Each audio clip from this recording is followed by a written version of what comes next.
Boa noite. Tudo bem, pessoal? Esperar mais um pouquinho aí. Bem-vindas. Vou chamar aqui a doutora Rafa.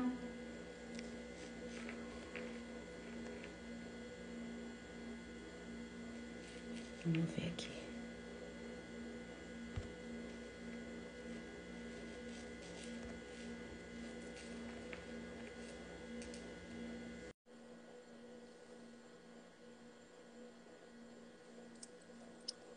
A Rafa tá entrando.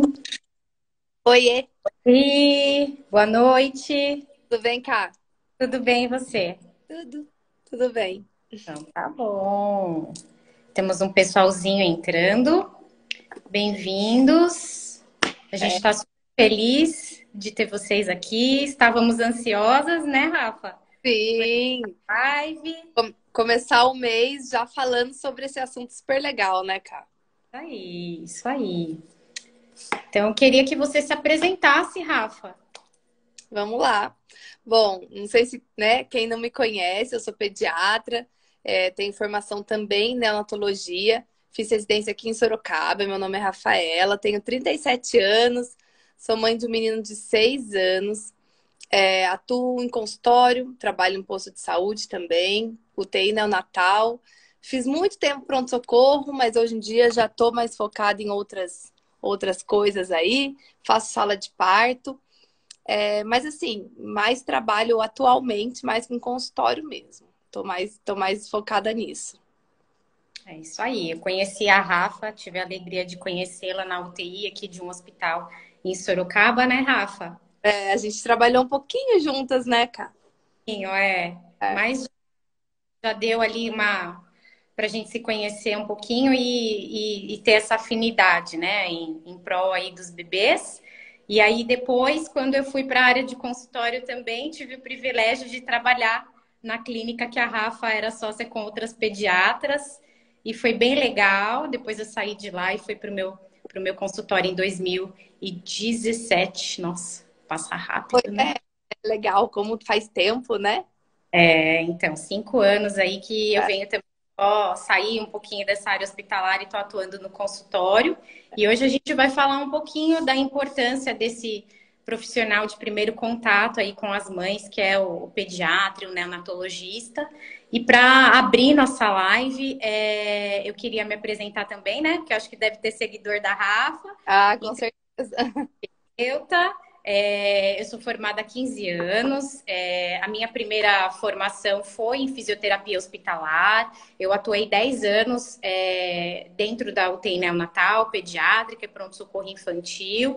Então, a minha primeira experiência foi dessa área. E depois que eu virei mãe, eu fiz uma transição de carreira e quis focar mais no consultório para ter mais qualidade de vida com as minhas meninas, né? Então, hoje em dia eu atuo mais com bebês prematuros, né? Bebês com disfunções motoras, e estou muito feliz só no consultório agora. É, Mas com ter pode mais fazer tempo, né? seria bem bacana, né, Cá? Essa doideira de plantão aí não é muito fácil para nós, né? E um Mas detalhe, tô... acho que você não comentou, que antes de conhecer a Camila, eu conheci o marido da Camila, que foi meu Ai, veterano na faculdade. Então eu conheço o Bruno há 20 anos, olha só, né? olha só. Então, assim, os caminhos Tem se vida, para o né? bem. Muito É. bom. Então, eu queria abrir um pouquinho a nossa live falando um pouquinho de um estudo de 2018 da faculdade da Universidade de Minas Gerais, onde eles compararam dois grupos. O primeiro grupo foi um grupo intervenção, onde o pediatra atuava num grupo onde mães faziam as consultas, né, com o pediatra e uma equipe de amamentação. Então, eram recém-nascidos, eles eram acompanhados até os 6 meses. E o outro grupo não tinha atuação do pediatra, tinha somente a equipe multidisciplinar, que também atuava na amamentação desses bebês. E olha só que interessante. Esse estudo concluiu que o grupo intervenção, onde o pediatra participava, 85% dos bebês permaneciam em aleitamento exclusivo até os 6 meses. E o grupo controle, onde o pediatra não atuava, 35% apenas dos bebês até os 6 meses estavam em aleitamento materno exclusivo. Então, o que eu queria deixar aqui para a Rafa depois falar para a gente o quão importante é para essa família a posição do pediatra, a posição hierárquica que esse pediatra exerce sobre essas mães, mas de uma forma positiva. Por quê? Porque para essa família, o pediatra ele é sabedoria, ele é tranquilidade, ele é responsabilidade e experiência, né, Rafa? E por ser o profissional de primeiro contato, esse pediatra ele tem total poder influenciar essas mães no aleitamento materno. Então, eu queria saber de você, destacasse para nós mesmo a importância do pediatra no pré-natal, que a gente tem falado bastante, né? Um assunto bem corriqueiro ultimamente, na primeira hora de vida desse bebê e depois na puericultura. Fica à vontade. Bom, eu vou falar aqui como se eu estivesse no consultório falando com o paciente, então eu vou orientá-las como se fossem minhas pacientes lá na minha mesa. E eu costumo dizer que assim, a consulta de pré-natal com o pediatra é tão importante quanto a consulta com o obstetra também. Porque, na verdade, a gente, né, a gestante casa com o obstetra lá 40 semanas, 9 meses. Depois separa. E aí tem outro casamento com outro médico, que seria o pediatra. Então, conhecer o pediatra neste momento, quando a mãe está gestante, quando a mulher está gestante, é muito importante até para rolar essa empatia. Às vezes não bate mesmo, às vezes o pediatra não é aqui, né? Não é o que, não pensa como a família, e aí tá na hora de trocar. Enfim, e aí que a gente age, como que a gente pode agir neste momento, por exemplo, numa consulta pré-natal, né? Em ordem prática, saber que a amamentação não é instintiva, não é tão fácil assim, não é. O bebê, às vezes, o bebê normalmente sabe sugar, mas nem sempre a mãe sabe amamentar, porque de repente ela nunca amamentou, né, a primeira vez que ela está sendo mãe. Então, entender que isso não é tão instintivo, então requer ajuda, precisa de apoio neste momento.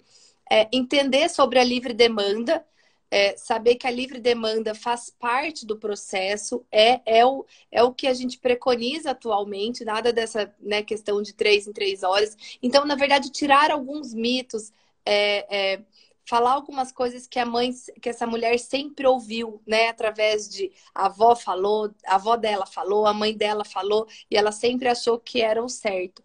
Então, por exemplo, uma coisa que a gente fala muito também sobre o preparo das mamas. Não existe. Você tem que preparar a cabeça, você tem que conhecer, você tem que estudar, você tem que ter todo o conhecimento, com um monte de informação que tem por aí, para você se empoderar, para você ter o poder de tomar as suas decisões.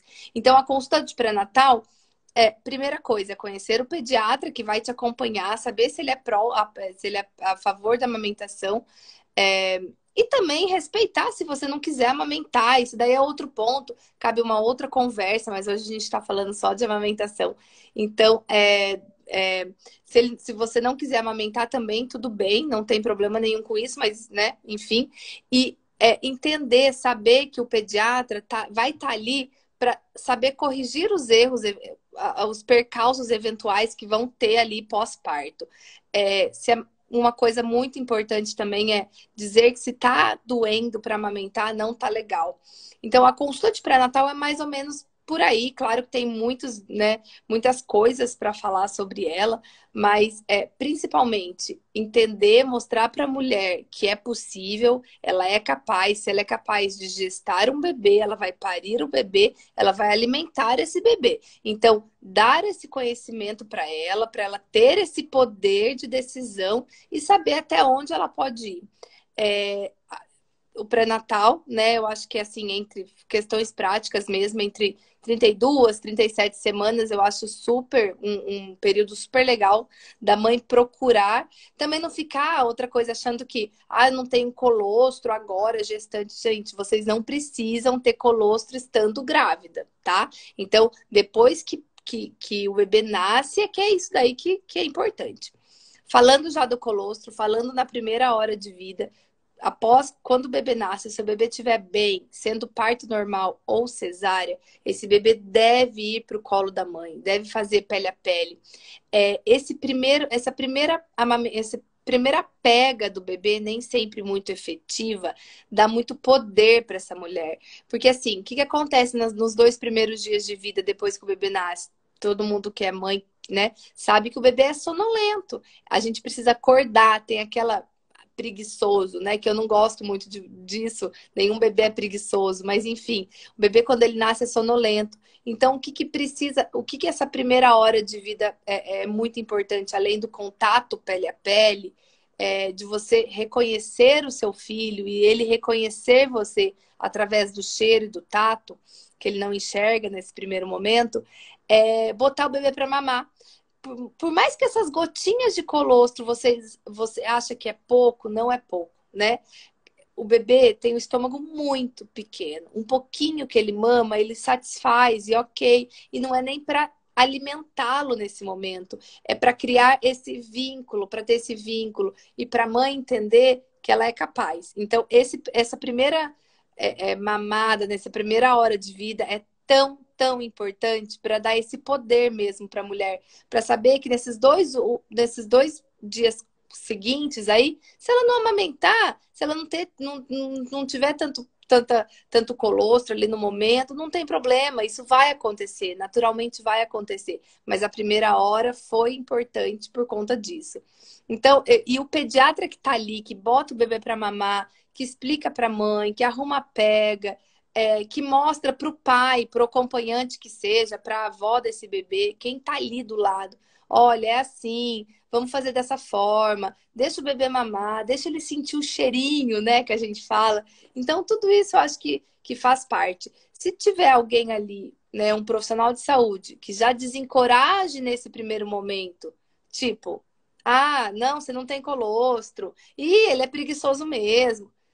Isso daí já entra na cabeça da mulher como, será que eu sou capaz? Será que eu consigo de fato?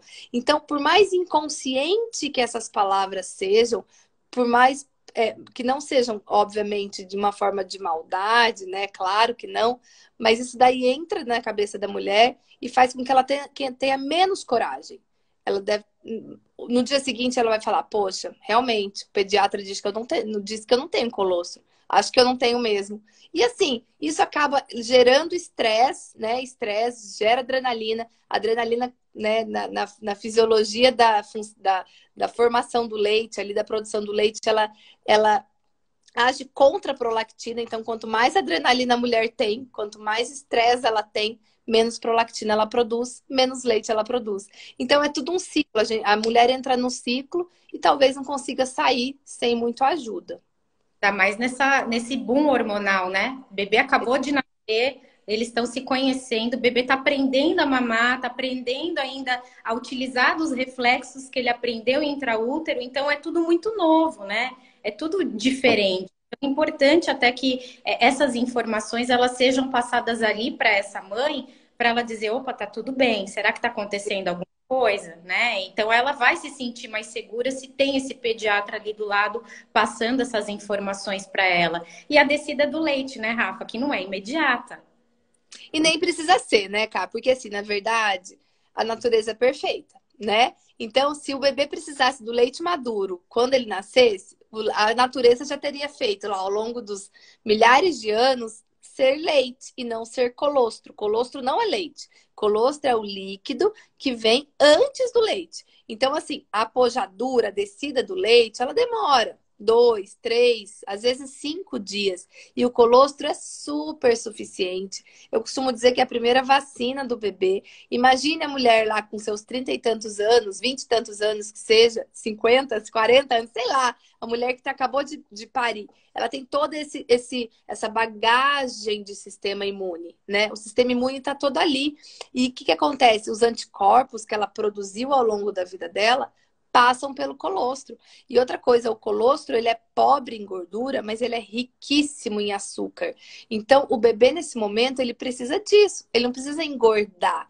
Lembra, vamos lembrar aqui, que até os 10 primeiros dias de vida, a gente nem pensa em peso de bebê. Não é, o peso é uma consequência da boa amamentação. Mas, na verdade, o bebê não deve perder muito peso. Enfim, isso também é outro papo. Mas a gente não pensa em engordar o bebê. Por isso que, já entrando num outro papo aí, por isso que a primeira pesagem também tem que ser com uma pessoa, com um pediatra que apoia a amamentação. Por quê? Porque todo bebê perde peso. O que às vezes eu recebo no consultório é bebês que já passaram em 2, 3 consultas e que na primeira consulta com perda de peso, ok, o pediatra nem viu a amamentação e já deu fórmula. Então, assim, é mais desencoraja mais ainda essa mulher que está na dúvida, que está insegura, que acabou de ter neném, que está com um boom hormonal, como você falou, e aí ela entra nesse outro processo de que, poxa, nem alimentar o meu bebê eu sou capaz, né? Então, o cara tá falando, o profissional tá falando, então realmente eu não sou capaz. Então, é tudo, né? Então, o tanto que essas orientações no início são tão importantes, né? Faz muita diferença. Rafa, você costuma chamar, geralmente é o pai, né, que acompanha o companheiro dessa mãe que está gestando, mas você costuma na sua consulta do pré-natal aí com as mães chamar algum outro familiar, alguém da rede de apoio que acompanha essa mãe?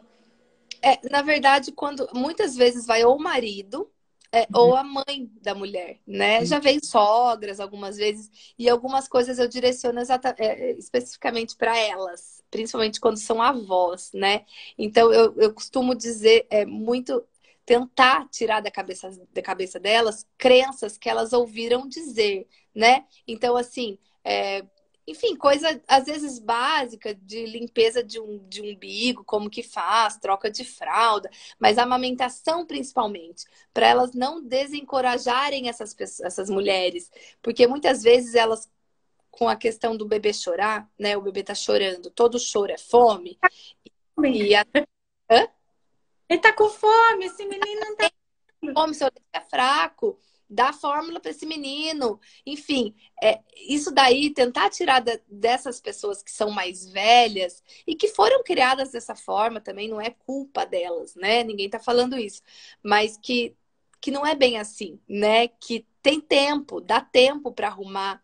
O bebê não precisa engordar. Bebê saudável é bebê saudável, não é bebê gordo, né? Como na época delas. Então, a nossa geração talvez foi uma última geração de que a gente, anos 80 e 90, que a gente tinha que engordar a qualquer custo. Então, graças a alguns estudos aí, vários estudos, várias pessoas muito estudiosas que vieram ao longo dessas décadas aí, viram que não é bem assim. A gente não precisa engordar o bebê, nós não precisamos colocar farinha no leite do bebê. Não é isso. Vale muito mais a qualidade dessa amamentação, a qualidade da alimentação, enfim. Mas a qualidade que o leite materno tem. A gente vê comparativamente, assim, os bebês amamentados e os bebês que tomam fórmula, né? Entendam que não estou julgando a fórmula, né? Então deixa ela ali, ela também salva vidas. A função dela, ela entra, Então, né? exatamente. O que acontece é que, assim, os bebês que tomam fórmula, eles não têm a saciedade. Eles mamam lá 180 ml a cada 3 horas. E o bebê que mama leite materno, além de todos os benefícios que ele tem, que o leite materno tem, a amamentação também traz esse poder da saciedade para o bebê. Ele para de mamar a hora que ele quiser. Então, mais essa, né? Uma prevenção de obesidade no futuro, enfim. Algumas coisas aí que acho que a gente vai conversar disso ao longo dessa live. Mas que os bebês amamentados que mamam fórmula, eles são mais gordinhos, são mais roliços. É normal, né? Porque eles não têm esse centro da saciedade muito bem estimulado. E tudo bem também, isso não é um problema. Só estou falando que a amamentação também cria isso daí no bebê. Perfeito. E na primeira consulta, digamos que essa família vem, né, com esse bebê que está amamentando. Qual que é a sua abordagem? Como que você costuma receber essa família e esse bebê na primeira consulta? Legal. Hoje eu tive, acho que foram 4 recém-nascidos que eu atendi hoje no consultório e foi muito legal porque cada um tem a sua historinha, mas todos têm as mesmas dúvidas e as orientações costumam ser as mesmas também. Então, assim, como que tá a amamentação? Como que tá a pega? Tá doendo? Ah, tá doendo um pouquinho. Então, vamos ver o que tá acontecendo. Explico sobre a perda de peso natural, né? Que todos os bebês vão perder, porque a expectativa da primeira pesagem é muito grande, né? Normalmente o bebê nasce lá com 3.500. Quando pesa a primeira vez, está com 3.200. A mãe. Então, assim, é mais isso também. É mais como você aborda essa situação. Por quê? Não é normal. Ele vai perder 10 a 15% do peso na primeira semana de vida. Quando você pesa o bebê e já desencoraja essa mãe, fala, poxa, né? Acho que a gente vai ter que dar fórmula mesmo. Enfim, isso daí já entra na cabeça dela como um ciclo negativo. Mas, enfim, pesou. Bom, perdeu lá 10, 15% do peso. Estamos no limite? Beleza, estamos no limite. Ou então, hoje, como aconteceu, bebês com 8 dias de vida já ganhando peso. Poxa, eu parabenizei a mãe, ela saiu do consultório chorando de emoção. Porque para ela aquilo ali é uma sensação de ufa, meu papel está cumprido, né? Estou cumprindo o meu papel. Em contrapartida, a mãe que o bebê não ganhou peso, eu também não desencorajo. Vamos lá, vamos ver a pega. Fiz o bebê mamar, o bebê estava mamando super bem, a mãe estava com bastante produção de leite. Era só questão de ajuste, de rotina ali, que também não dá para criar uma rotina no começo, mas só uma questão assim, vamos beber mais líquido, vamos comer mais, tá tudo bem, não é hora de fazer dieta, não faça dieta restritiva, descanse quando você puder descansar. Quando você for amamentar o seu bebê, amamente o seu bebê. Não fique pensando na louça que está na cozinha. Vai ter louça enquanto você for viva, filha. Então, vamos curtir esse momento. Seu bebê vai ser recém-nascido só neste mês. Então, vamos ajustar o que nós temos que ajustar agora. Depois é outra história, né? Depois a gente vê outra história. Mas assim, a abordagem nessa primeira consulta é muito importante, principalmente pela questão do peso. Outra coisa é xixi. Será que tá fazendo bastante xixi? Hoje eu vi o bebê lá fazendo xixi, o xixi estava muito concentrado. Então, de repente, esse bebê estava no limite ali. Outra coisa que a gente tem que ajustar. Amamenta mais. Então, nada desses 3 em 3 horas. Ela saiu do hospital com essa orientação. De 3 em 3 horas. Então, ou seja, ela já veio orientada do hospital de uma forma que a gente não faz mais, né? Então, assim, é isso. A abordagem na primeira consulta, eu acho que ela é o pilar para as outras, né? Perfeito. Rafa, vamos pensar assim, ó. Essa mãe ela foi e você não encontrou uma alteração assim no bebê, mas na mamada. Digamos que a mãe colocou ali para mamar e você viu que a pega não tá legal, ou essa mãe não tá muito legal, tá meio perturbada ali com os hormônios. Como é que você costuma abordar essa família, essa mãe, quando você encontra algum problema? Como que você faz esse manejo clínico? Você costuma mandar para profissional? Você, num primeiro momento, orienta essa mãe, pede para ela retornar com um tempo menor para consulta? Como é que você faz essa abordagem quando alguma coisa não tá, você não achou muito legal ali na consulta? Cara, eu costumo ver todas as primeiras amamentações ali, a primeira mamada no consultório. Eu sempre peço para a mãe fazer isso e sempre oriento o seguinte, questão prática também. Sentar num lugar confortável. Então, não é numa cadeira dura, num lugar confortável, que você mais goste de sentar. Roupa confortável, nada de sutiã de renda, camisola de renda, bebê com golinha de lese, não, nada disso. Bebês com roupas confortáveis, mãe com roupa confortável, lugar confortável. Beleza, tá tudo certo? Garrafinha de água do seu lado. Agora vamos lá. Como que você faz? Eu nunca coloco o bebê para mamar. Eu peço para a mãe colocar, porque neste momento é que eu consigo ver o que está acontecendo. Então, assim, barriga com barriga. Então, você leva o bebê até você. Coloca o bebê na sua mama. Você leva o bebê até a sua mama. Beleza, como que você faz a prensa, né? Que a gente fala ali da mama. Beleza, tá errado? Bom, vamos lá, vamos começar tudo de novo. E normalmente é alguma coisa muito fácil, normalmente é posição, normalmente não é nada muito difícil de ser resolvido. Agora, há questões, claro, anatômicas, então assim, uma mama com mamilo invertido.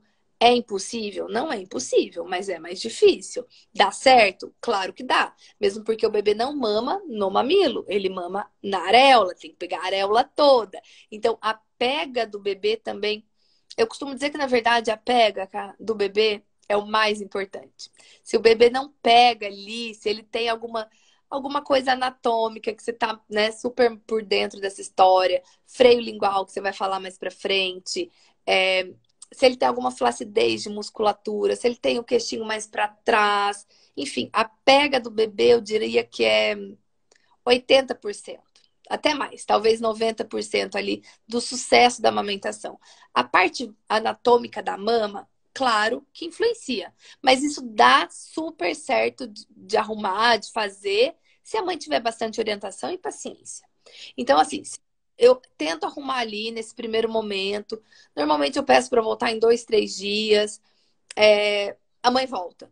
Se ainda não foi legal, aí eu peço ajuda. Daí eu encaminho mesmo. Consultoria de amamentação, fono, se eu percebo alguma coisa anatômica no bebê, se eu acho que tem alguma disfunção, ou se é um bebê prematuro, ou se é um bebê que teve alguma intercorrência ali, né, quando ele nasceu. Mas aí eu também gosto, adoro trabalhar, né, com outros profissionais, então eu acho que isso sempre é válido e soma muito. Então, normalmente, sim, eu encaminho. Quando eu não consigo dar conta, eu encaminho. Perfeito. A gente tem visto, você comentou a questão da pega, né? A gente já tem aí alguns estudos que falam que a pega é o mais importante, porque a pega correta é o que vai fazer a pressão para esse bebê extrair o leite da mama. Então, mais do que lábio invertido, que a gente falava bastante, né? A questão da posição da língua é como esse bebê vai vedar essa mama para que essa pressão negativa, né, que o bebê faça a extração do leite e consiga extrair, né, o leite da mama. O que a gente vê bastante, né? Às vezes o bebê não machuca a mama da mãe, mas é um bebê que passa horas no peito, né? Que nunca teve isso, né? Então ele fica, né? O que acontece? Machuca mesmo. Exatamente. Então, as mães às vezes chegam e falam assim: ele até mama, né? Eu sinto que a mama fica vazia, mas é um bebê que passa às vezes o dia no peito. Por quê? Porque como ele não faz às vezes uma vedação adequada, né? Com musculatura, com boquinha e fechando toda essa boquinha na mama, às vezes ele não consegue fazer a extração adequada do leite, ele precisa às vezes ir mais vezes para a mama para poder acertar. E a gente também não pode esquecer que os bebês, depois de nascidos, as experiências de sucção ocorreram intraútero. Então, se esse bebê também não teve uma boa experiência de sucção já lá no período fetal, embriológico, né? A partir da 8ª semana, a gente tem que olhar com mais atenção, principalmente que nem você falou, esses bebês que passaram por intercorrências ou gestacionais ou no parto, ficaram internados e tudo Você mais. sabe que esses bebês que ficam o tempo todo no peito, não vedam direito o mamilo, lá, a areola, a pega, não pegam direito, são bebês que engolem mais ar. São bebês que têm mais gases. Gases é um grande problema para os pais, né? São bebês que têm mais cólica, são bebês que soluçam muito. Então, isso gera muita dúvida. O bebê chora muito com isso. Então, aí, se chora, como que o bebê melhora? No peito. Só que no mamando errado, ele mama e isso daí também entra nesse outro processo, né? Então, e essa mãe tá exausta, essa mãe não consegue fazer um xixi, porque ela não aguenta mais o bebê chorar. Essa mãe não consegue comer, sentar com seu marido, conversar sobre o dia. Na verdade, o dia dela é esse, né? Cuidar do bebê, que dá um baita de um trabalho. Mas é uma mulher que que tá ali exausta fisicamente, tá exausta mentalmente, tá achando que tá fracassando na única coisa que ela tá fazendo nesse momento. Então, eu acho também que a pega é o mais importante, assim, é o sucesso. O sucesso da amamentação é a pega do bebê. A questão anatômica não precisa ser mama grande, não precisa ser mama pequena, não precisa ter mamilo para fora, mamilo para fora, não precisa pode ter silicone, pode ter redução de mama. Nada disso de fato é tão importante quanto a pega do bebê. Muito bom.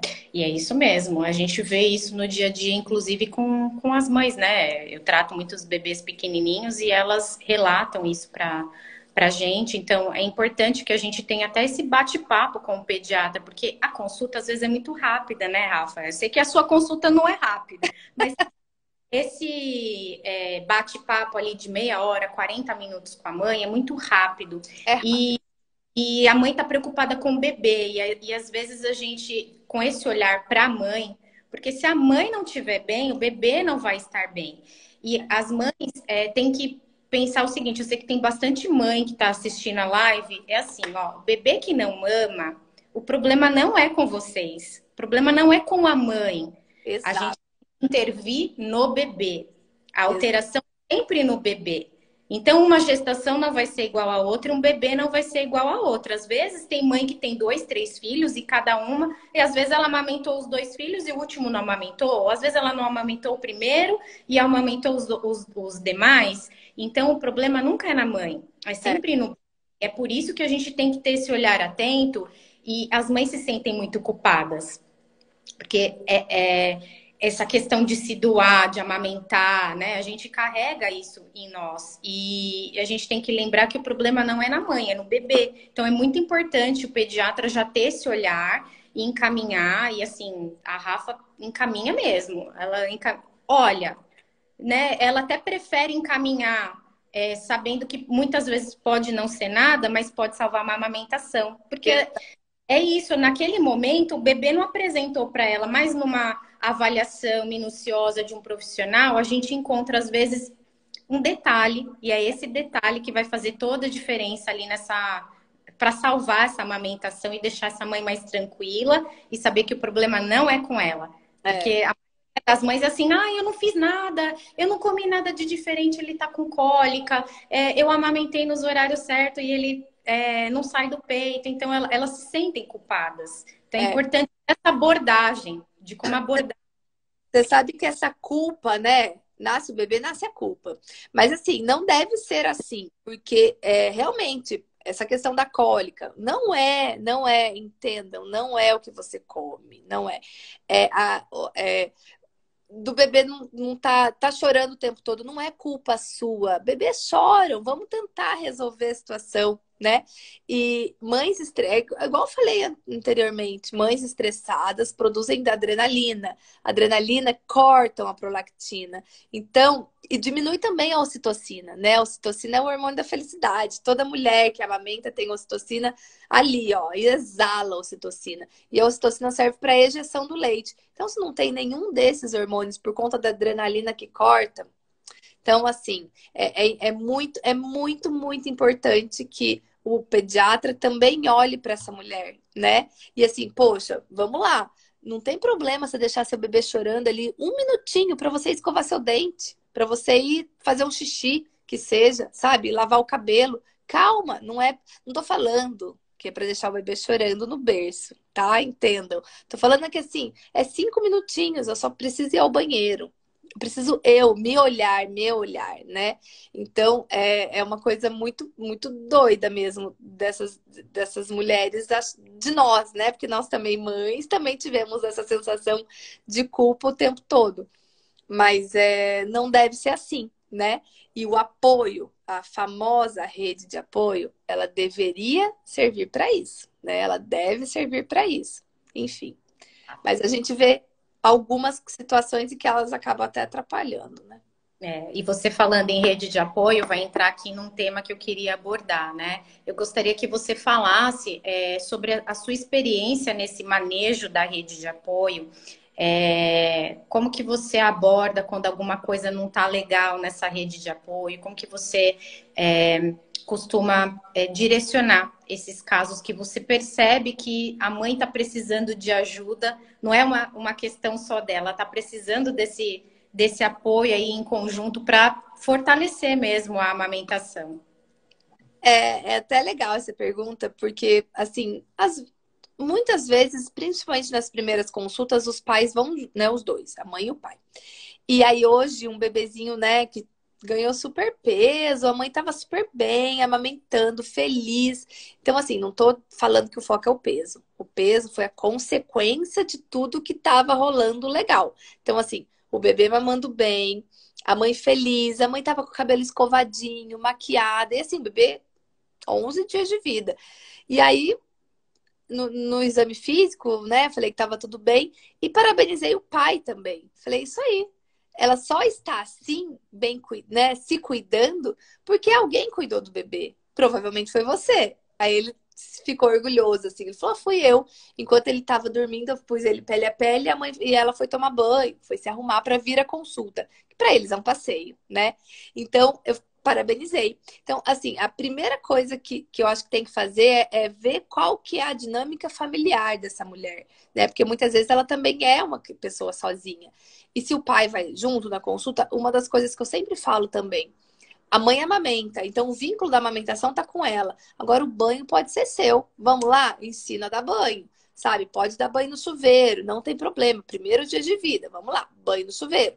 Porque o bebê cria vínculo com quem alimenta ele, com quem cuida dele, né? E o pai não tem muito o que fazer. Se o bebê chora, ele já passa para a mulher, para a mãe, porque ela tem, né, o que ele quer ali, né? A sucção. Então, essa questão do banho, coisas básicas, trocar fralda, né? Isso daí a gente não precisa nem falar que são cuidados mesmo. Então, assim, essa é a rede de apoio básica.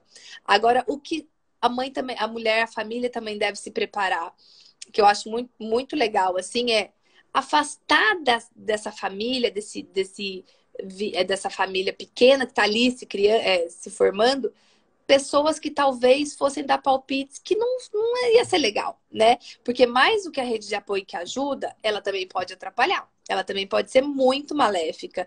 Então, é aquela tia, aquela prima que nem tem tanto contato, ou você até gosta da pessoa, mas a pessoa fala aquela história. Teu leite é fraco, né? Enfim. Então, a rede de apoio, ela pode ser muito boa, mas também pode ser ruim. A gente tem que também entender como que é a questão familiar dessa mulher. E uma das coisas muito, muito, muito importantes que eu falo sobre a preparação do pós-parto, ali do puerpério imediato, é prepare comida. Básico, gente. Comida no freezer. Para você descongelar, para você não trabalhar com isso, não pensar no que a gente vai comer, né? Então, assim, são coisas tão básicas que ajudam tanto, tanto essa família. Só que quando essa mulher já tá tão estafada, já tá num outro patamar, num outro processo ali, aí você tem que intervir mesmo. Achar, olha, blues puerperal, todo mundo passa por isso, mas depressão pós-parto não é legal, né? Procure ajuda, procure um médico você também, vá num psiquiatra, faça uma terapia, faça uma coisa pra você.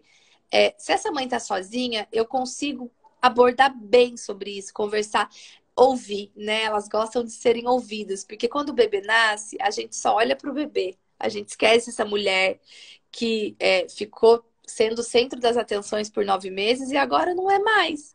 Só que ela não é mais o centro das atenções nem dela mesma, né? Nem ela consegue se enxergar. Então, assim, ouvir é muito importante. Então, eu ouço, eu tento ali achar onde é a amamentação, é o cuidado com a casa, é o cuidado com o bebê, são palpites, vamos ver o que a gente pode vedar, onde a gente pode blindar essa história.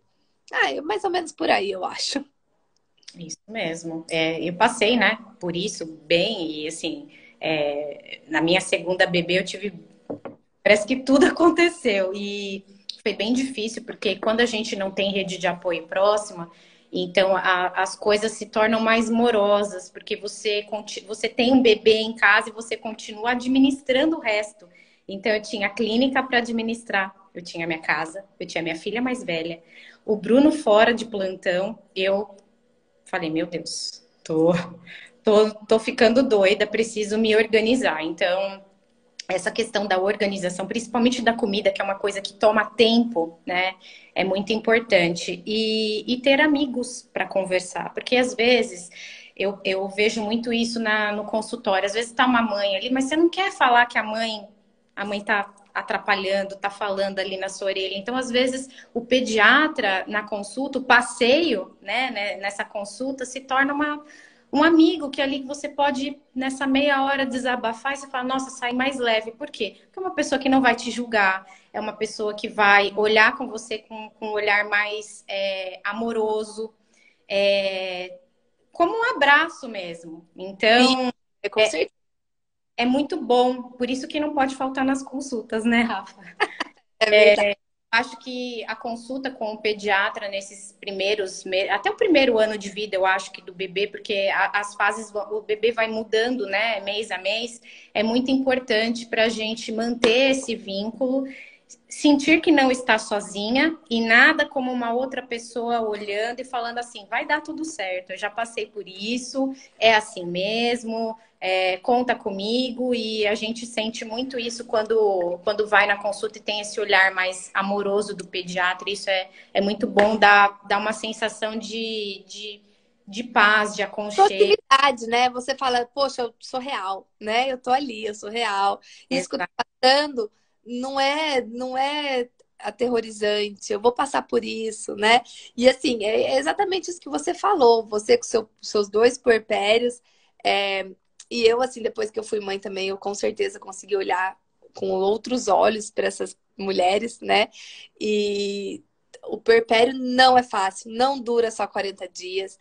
Não é só sangramento, não é. É muito mais do que isso, sabe? É de repente você ir visitar um recém-nascido e levar um bolo que a mãe gosta e não um coelhinho para o bebê que já tem um monte de roupa. Então, assim, é voltar o olhar para essa mulher, né? É, e eu acho que falta tanto isso, e falta da gente também, né? Enfim, a gente está muito mais preocupado com o bebê e o bebê já tem muita gente olhando para ele, né? Vamos, fica a dica aí, gente. Vamos olhar mais para essas puérperas que elas precisam mais do que os bebês. Isso Na mesmo. verdade, tanto delas estarem bem para os bebês estarem bem também. Exatamente, a mãe estando bem, o bebê vai estar ótimo. Exato. Rafa, esse ano a campanha, né, da amamentação, ela está discutindo o papel da sociedade. Então, a gente tem falado aí um pouquinho da rede de apoio, né? Eu queria que você falasse, você acha que essas campanhas, qual mudança você vê? Por exemplo, a gente está em agosto. Vamos supor que os bebês que nascem em setembro, depois de toda essa campanha, você acha que realmente isso surte efeito? O que você sente como pediatra quando tem essa campanha, quando as pessoas passam publicando as coisas, comentando sobre esse assunto? O que você acha que isso surte efeito na sociedade como um todo, não em nós profissionais da saúde, como a sociedade, né? Como que você interpreta isso, essas campanhas na sociedade mesmo? É, as coisas que beneficiam o todo, né? O todo, são sempre válidas, né? É, eu acho que a sociedade, toda vez que tem uma campanha pró-amamentação especificamente, ela olha com a mãe amamentando na pracinha ali com outros olhos.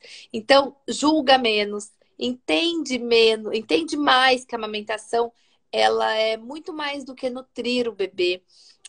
Eu acho que a sociedade, né, no geral, apoia muito mais. O que a gente tem que combater um pouco é a questão, talvez, de mercado, né? De propaganda, assim, de fórmula infantil, mamadeira, chupeta, né? Então, tudo isso tem que ser deixado um pouquinho de lado e a gente tem que entender que a amamentação, ela não é só benéfica para o bebê, ela é para a mãe, ela é para é o melhor alimento do mundo. Os bebês que são amamentados, eles ficam menos doentes, eles precisam menos de hospital, eles precisam menos de remédio. Talvez isso não seja interessante para o mercado lá em cima, né? Para quem ganha, a indústria farmacêutica, a indústria, enfim, né? Mas para a sociedade, o bebê, a criança saudável, uma família feliz consegue faltar menos ao trabalho, né? Porque não precisa estar hospitalizado. É uma família que rende mais. É uma família que financeiramente ela tá melhor, porque não tem tantos esses ônus que acontecem aí no meio do caminho. Então, eu acho que a partir disso, a sociedade acaba ganhando, né? Ganhando. E claro que os bebês de setembro, as mães que estão vendo esse agosto dourado, que é tão lindo, que tantas pessoas divulgam, elas vão ficar mais conscientes, elas vão pensar, poxa, eu também posso, né? Eu também posso. E aí, o que acontece é mãe saudável, mãe feliz, família feliz, que é o alicerce ali, né, gente? A gente sabe disso. Então, eu acho que realmente a sociedade vê ali como que a família ganha, né? A família só ganha com isso. Perfeito. E na sua opinião, dentre todas essas qualidades que você me disse, você como pediatra, você acha mais importante do aleitamento, assim, da amamentação? Eu sei que tem vários benefícios, mas o Poxa, mais importante. que você elegeria, assim, falar, nossa, na minha opinião, isso é o mais importante. Eu não conseguiria te dizer uma coisa só, porque assim, se eu falar que é nutrição, eu vou deixar de lado o vínculo. Se eu falar que é só nutrição e vínculo, eu vou deixar de lado a questão imunológica, é, a questão do futuro, da prevenção, por exemplo, da mulher do câncer de mama que acontece. Então, assim, pensar numa coisa só, se eu tiver que falar uma coisa só, é nutrição. Nutrição do bebê. Mas não é só isso, né? É assim, talvez, na minha opinião, agora, sim, seja o mais importante, mas não deixaria de lado a questão imunológica do leite materno, a questão da prevenção de obesidade, a questão da prevenção de doenças no futuro, a questão de prevenir outros distúrbios alimentares da mulher também, prevenção até de câncer de mama, câncer de colo de útero também. Então, assim, falar uma coisa só, cara, seria nutrição. Mas eu acho que deixar de lado outras coisas tão lindas também, que é o aconchego, é o vínculo, a tranquilidade do bebê amamentado. Isso não é em detrimento da mãe que não amamentou ou que não amamenta, porque amor e aconchego, e carinho e paz a gente consegue de outras formas, né? Então, assim, por isso que eu acho que a nutrição, sendo padrão ouro, e por isso que é agosto dourado, né? Que o leite materno é o padrão ouro da alimentação do bebê, eu diria nutrição. Não tem nada mais completo. Toda mulher, ela produz o leite específico para o seu bebê. Tanto que se o bebê, por exemplo, está gripado e o bebê amamenta, o bebê mama, ele libera ali antígenos dentro da saliva dele que vão para o corpo da mulher. A mulher produz anticorpos e esses anticorpos voltam para o leite materno. Então, isso também é fantástico, a natureza é perfeita, né? Então, dizer para você como padrão ouro é alimentação, é nutrição. Agora, não deixaria de lado os outros tantos benefícios que tem, né? Não sei se eu estou sendo injusta com os outros fatores aí. O que você acha? Qual que é a sua opinião? Para as outras aquisições, digamos assim, né? É, é, Dados da Unicef é até alarmante, né?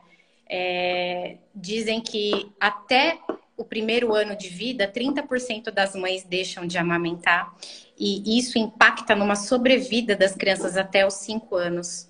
Então, a gente tem um aumento da mortalidade infantil, né, por conta dessas mães estarem desestimuladas a amamentar ou perderem a amamentação por qualquer outro motivo. Por isso que é importante, a gente está falando aqui muito de olhar para essa mãe, para esse bebê, de orientar, né? Mas a gente também tem sempre que lembrar que quando alguma coisa não está bem, acender a luzinha e encaminhar. Por quê? Porque isso vai impactar lá na frente. Hoje você até me mostrou, né, um estudo lá que até o 7º dia de vida a gente tem que intervir em algumas coisas. Que você vai falar dia 4, né, sobre isso. Uhum. 4, né? É, é, então, assim, ou seja, na primeira semana que o bebê nasceu, você tem que intervir. Se você não intervir naquele momento, o que acontece? a mãe já foi estimulada a dar a fórmula, usar a mamadeira, ela já acha que o leite dela não é suficiente, ela já acha que o bebê gosta mais da fórmula. O marido também acha que é mais fácil, porque a mulher está mais ali disponível, qualquer outra pessoa pode cuidar do bebê. Então, assim, a primeira semana é decisiva. Eu diria que assim, é o ponto forte ali. Então, olhe para os seus bebês na primeira semana. Isso é essencial, é muito, muito importante. Tem uma pessoa aqui que colocou: aprendi a amamentar no terceiro filho, graças à doutora Rafa pela paciência. E hoje sigo amamentando ela com 3 anos. Opa, beleza, muito bem. Ai, Parabéns. sim, hein? Parabéns. Vamos ver aqui. É, legal. Uma comentou aqui sobre a rede de apoio. Vamos ver se tem mais perguntas aqui pra gente.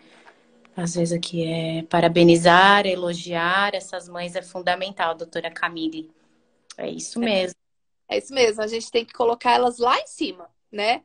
Porque para deixá-las para baixo é fácil, qualquer um pode fazer isso.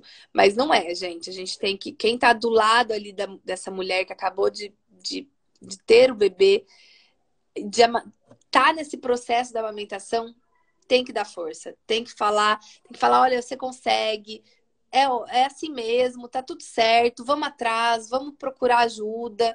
E aí, e também é isso, né, Caio? Eu acho que tem que olhar muito bem para essa mulher mesmo. Sim. Ó, aqui tá a Andréia, colocou assim: o momento mais lindo quando o Davi ainda na incubadora, a doutora Rafa olha e diz: Davi está liberado para mamar. Davi mamou até dezembro, quase 4 anos. Mamães de TI não sabem o que significa. É isso aí. Sim, a gente tem muitos bebês em comum, né, Rafa, que ficaram na UTI, que tiveram disfunções orais importantes e que mesmo a mãe sendo estimulada e ordenhando o seio, é aquilo que a gente fala: o problema nem sempre está na mãe, né? Olhar para esse bebê. A mãe não perdeu a amamentação porque ela fez alguma coisa de errado, né? Então, esse bebê teve outros estímulos durante esse percurso aí na UTI que a gente não pode esquecer que são nocivos, né? Para adquirirem disfunções orais importantes. E esperar, viu? Independente do tempo que esse bebê fica na UTI, que esse bebê fica entubado, que esse bebê fica com sonda. Eu tenho não sei nem se ela tá aqui na live, acho que não. Eu não vou falar o nome dela, mas assim, a bebê tem 1 ano e 5 meses, ficou 3 meses na UTI, muitas, muitas intercorrências, e ela só amamenta. O bebê só vai pro peito. É a coisa mais linda. Claro que ele come, né? É uma menina, ela come. Mas assim, saiu da UTI, corremos atrás, vamos lá, vamos lá. E nunca tomou fórmula. Então, assim, muito, muito disso, eu diria que né, é a persistência da mãe, é a vontade dela de amamentar e de fazer acontecer com esse bebê, né? Porque ele tinha disfunção oral e muita, e deu tudo certo. Mas a gente sabe que nem sempre é assim, né? É, é equipe em prol daquele objetivo. Então, às vezes eu vejo: não, peraí, que alguma coisa não tá legal, eu já ligo para, sei lá, ligo para fono, Rafa, olha, avaliei tal bebê, tal coisa não tá legal, já encaminhei. Então, assim, essa conversa entre os profissionais, ela é muito importante, porque não é o meu papel, não é a minha função, não é o meu trabalho. Peraí, o que é o meu trabalho pode contribuir para que essa mãe, por exemplo, não perca uma amamentação, né? Hoje em dia, eu e a Dani, a gente tem trabalhado bastante com os bebês com torcicolo, e os bebês estão chegando com dias de vida. Dias. Então, essa é a nossa meta: beber chegar com dias. Ser do melhor. Então, assim, a gente já consegue trabalhar na boquinha, a gente já consegue trabalhar uma postura, a gente já consegue ver se realmente tem uma disfunção ali em linguinha, a fono já consegue abordar essa mecânica da sucção. A mãe já se sente mais segura, porque ela falou: opa, peraí, acendeu a luzinha aqui, realmente, não tinha nada comigo, é com o bebê. Então, os profissionais, eles têm que entender que não é o trabalho individual, é o que o meu trabalho vai contribuir para que essa mãe não perca a amamentação, para Exato. que o bebê lá na frente não tenha disfunções, que seja atrasos motores, alterações crâniofaciais. Acho que a live não é não é esse o objetivo da live, mas é olhar essa amamentação como ponto de partida para tantas outras coisas. Então, a Rafa elencou aqui a nutrição. E a nutrição vai daqui para cima, entendeu? A nutrição envolve tantas coisas, não só o vínculo, a sobrevida desses bebês, a alimentação, uma seletividade alimentar, né? Imagina que o leite materno ele muda de gosto o tempo todo, né? Isso vai ativando as papilas gustativas do bebê. Então, são bebês que aceitam, de certa forma, alimentos diversos, né? Então, até na introdução alimentar, ele é tão importante. E aí, você falou sobre encaminhar, né? Eu vejo muito colega que tem receio de encaminhar. Aí eu vou encaminhar e o profissional X lá vai achar que eu sou doida, porque não tem nada. Mas eu não sei. Meu, encaminhe, não tem problema. O bebê vai voltar para você, e se você encaminhar para uma equipe bacana, igual graças a Deus a gente tem aí, vai voltar e falar, viu, Rafa, é o seguinte, esse bebê não tem nada, o que ele tem enfim, não tem nada. Eu acho que foi só uma falta de ajuste ali, não tem torcicolo, não tem língua presa, e vambora, vamos para cima. E tá tudo bem. E tudo bem, voltar essa resolutiva é muito bom também. Porque você fez o seu melhor era você foi até onde você conseguiu, encaminhou. Outro profissional tem outra visão, tem outra experiência, tem outras experiências. Eles podem acrescentar de outras formas. E é isso, eu não tenho medo nenhum de encaminhar paciente. Exato, e é por isso que a gente tem tido sucesso nos nossos bebês, porque não dá para trabalhar sozinho, né? Então é cada um usando da sua expertise em prol de um paciente, de uma família, né? Porque pensa, quando tá tudo bem já é difícil, se a gente tem ali alguma intercorrência no meio do caminho, isso se torna mais moroso e, como a Rafa disse, né? Desencoraja essa mãe a manter a amamentação, e a gente sabe o quanto isso é importante. Então, fica aqui a nossa. É muita alegria a gente poder falar disso, porque é um assunto que a gente vê rotineiramente. E quando a mãe, às vezes, vem um bebê de 7, 8 meses e fala assim: não, eu amamento o meu bebê. Você fala: não tá na mamadeira. E a gente sabe que quem trabalha com desenvolvimento infantil, nem todo mundo consegue manter essa amamentação prolongada. Deixa eu ver. Rafa, falta 2 minutos para acabar. Eu agradeço o seu É. convite, adorei conversar sobre isso. Quando você me mandou o assunto, falei, não vou nem estudar. Acho que eu dou conta com o que eu Você vi. sabe muito, já sabe. Porque, na verdade, é o que eu vivo no dia a dia, né? É o que eu faço no dia a dia. E eu adoro. Eu sou super a favor da amamentação. Eu amo a amamentação. Para mim, é uma das coisas mais lindas da pediatria. Fora o parto, a amamentação, os dois. São, assim, é sensacional. E aí, quem esteve aí com a gente nessa horinha, agradeço. Agradeço pela companhia aí. E qualquer dúvida, tamo aí. Estou à disposição. Obrigada, viu, Rafa? Obrigada mesmo. Quinta-feira a gente tem outro para, que nem eu falei com a Rafa. Agora é uma introdução. A gente quer que vocês entendam a importância do papel do pediatra como a base para a nossa pirâmide. Então, a quarta-feira a gente vai falar um pouquinho a respeito dessas disfunções na amamentação, que vai ser bem legal também. E agradeço, Rafa. Obrigada mesmo, de coração. É sempre uma alegria conversar com você. Também, Cá, um beijo, sempre um prazer. Boa noite. Obrigada, você também. Tchau, tchau. Tchau.